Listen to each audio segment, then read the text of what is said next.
Mon cinquième chantier est le chantier de la politique étrangère et de la diaspora. Notre politique étrangère sera axée sur la défense permanente des intérêts du Cameroun. Il s'agira bien entendu de renouveler et de renforcer nos relations avec nos partenaires historiques, mais également de diversifier ces relations de façon à aller vers de nouvelles opportunités, tant il est vrai qu'au cours des 60 dernières années, le nombre des États membres des Nations Unies a augmenté et les perspectives de développement avec diverses nations du monde se sont considérablement enrichies. Nous irons partout où nous pouvons trouver quelque chose qui vient nous renforcer dans la construction de notre pays, dans le développement du Cameroun, dans sa modernisation, dans son industrialisation. Il n'y aura pas d'a priori, tant il est vrai que, tout en reconnaissant le legs historique, nous devons être conscients que l'histoire n'est pas écrite d'avance et que chaque nation, et c'est normal, est tout à fait légitime à défendre d'abord et prioritairement ses intérêts. Nous défendrons ceux du Cameroun de façon opiniâtre et de façon constante. S'agissant de la diaspora camerounaise, il s'agit de bâtir un véritable pacte avec nos compatriotes de l'étranger. Nous partons de l'observation évidente, et depuis très longtemps déjà, que le Cameroun a l'une des diasporas africaines les mieux formées, diversifiée, installée dans plusieurs pays où elle s'est frottée aux expériences étrangères, où elle est armée pour mener la compétition technologique, où elle a acquis l'expérience justement du développement de ces pays. Nous avons besoin de cette expérience. Nous avons besoin de la richesse accumulée par la diaspora grâce à un travail acharné et assidu.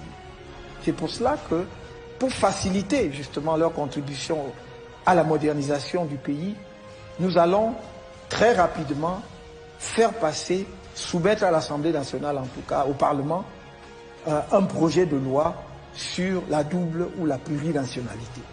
De façon à ce qu'un Camerounais qui a acquis une nationalité à l'étranger, sans doute pour des besoins d'une meilleure insertion dans son pays de résidence, qui lui d'ailleurs facilite l'accès à des savoirs qui ne seraient autrement pas mis à sa disposition, que ces Camerounais-là puissent revenir dans leur pays et faire un partage d'expérience, contribuer au développement du pays. Des exemples sont nombreux où on a vu le rôle de la diaspora être déterminant. On connaît un certain nombre de pays de l'Afrique du Nord. Peut-être puis-je ici en citer quelques-uns pour illustrer le Maroc. On sait le rôle de la diaspora marocaine dans l'essor de ce pays au cours des 10 dernières années. Qu'il s'agisse des universitaires, des hommes d'affaires ou même parfois des hommes politiques. Mais on voit aussi des pays, par exemple, comme l'Éthiopie, où lorsque des opérations de grande envergure, comme le financement du grand barrage de la Renaissance a été lancé, c'est la diaspora éthiopienne, pas qu'elle, le peuple éthiopien en entier, mais avec une contribution significative de la diaspora éthiopienne. C'est sur ces bases que nous voulons construire ce partenariat-là, j'allais dire presque ce pacte, cette alliance avec la diaspora camerounaise. Qu'ils se considèrent partout où ils sont, et quelle que soit par ailleurs la nationalité qu'ils ont acquise comme Camerounais. Camerounais dont le pays a besoin. Le pays a besoin de leur contribution scientifique pour animer nos structures de recherche, pour enseigner dans nos universités. Le pays a besoin de leur expérience technologique pour travailler dans nos usines, dans nos structures d'innovation. Le pays a besoin de leur capacité financière, les mobiliser parce que nous allons créer une agence de la diaspora avec un fonds de la diaspora où ils peuvent placer justement leur argent qui va avoir la garantie de l'État et qui peut être fructifié. Parce que, en tant que contribution, évidemment, le taux de rémunération ne sera pas le taux du marché, mais ils auront la garantie de pouvoir retrouver leurs fonds à tout moment. Donc, c'est cette diaspora-là que nous voulons. Et c'est parce que nous avons une diaspora exceptionnelle que j'ai promis aux Camerounais, j'ai dit aux Camerounais que nous leur donnons un délai de 3 ans pour construire une voiture camerounaise. Non pas pour le plaisir j'allais dire, douteux de construire une voiture. Parce qu'en soi, il ne s'agit pas de se faire plaisir en faisant un jouet, mais parce que nous voulons au cœur de l'Afrique montrer que le peuple africain, et en l'occurrence les Camerounais, sont capables de maîtriser la technologie, de maîtriser cette technologie si utile parce que ça fabrique justement un objet qu'on en appelle véhicule qui est aujourd'hui indispensable pour tout essor économique. Comment est-ce que nous allons évacuer nos produits agricoles? Comment est-ce que nous allons faciliter la mobilité dont je parlais tout à l'heure si on ne peut pas? Or, le Cameroun a la chance unique d'avoir de nombreux de ses enfants, filles et garçons, qui travaillent dans les plus grandes compagnies de construction automobile dans le monde, en Allemagne, mais également en France, en Angleterre. Et je ne comprends donc pas pourquoi nous n'allons pas tirer avantage, tirer profit de cette situation qui nous est avantageuse justement.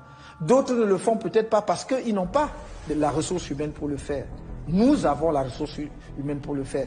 Et je ne donne cela qu'à titre illustratif, parce qu'il y a plein d'autres domaines où la diaspora camerounaise va nous être d'un apport exceptionnel. Je parlais tout à l'heure de l'énergie solaire. Ils sont nombreux. J'en connais en Afrique de l'Ouest qui électrifient le monde rural. On en connaît en Allemagne qui construisent des plaques photovoltaïques qui ont été reçues par la chancelière allemande, etc., etc. C'est pour cela que je dis, j'ai besoin de cette diaspora. Qu'elle sache que je compte sur elle, elle peut compter sur moi. Et je pense que si elle peut désormais comprendre qu'il n'y a pas au pouvoir au Cameroun un gouvernement ou un dirigeant qui leur est hostile ou qui est soupçonneux, suspicieux par rapport à la diaspora, que l'on considère généralement comme étant des opposants, qu'elle sache que j'attends que demain, elle vienne être un des acteurs majeurs de la modernisation de notre pays. Voilà les 5 chantiers.